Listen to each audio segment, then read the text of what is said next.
Hello everybody, Don Houston with United States Investors International at LPL Financial. It's good to be here today. Thank you for tuning in. Let's chat about some things that have been going on with our economy over the past month, like labels, for instance. Investors seem to like labels for the economy and financial markets. Many of them with the word great in them, like the Great Depression, the Great Recession, the Great Lockdown of 2020. Well, now we've moved into what we might call the Great Disconnect.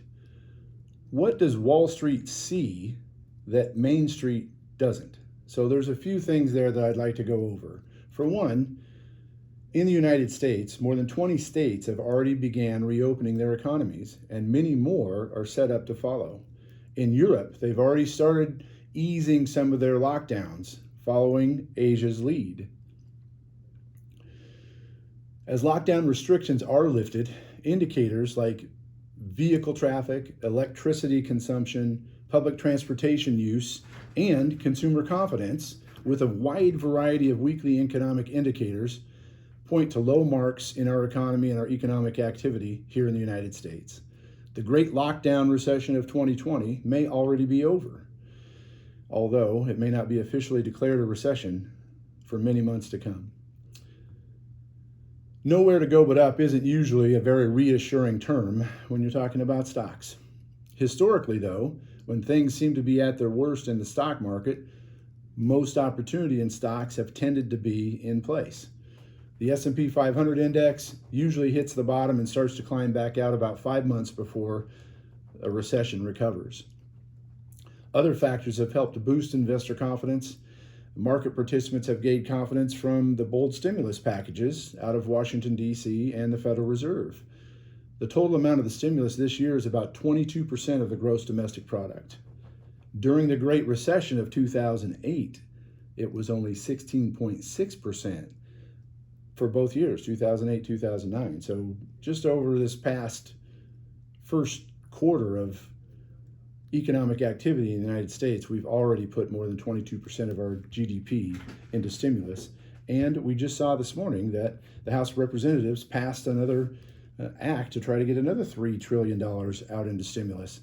So we think the Senate's going to water that down some. We may not see it passed right away, but we certainly are in a position that there may be more coming up.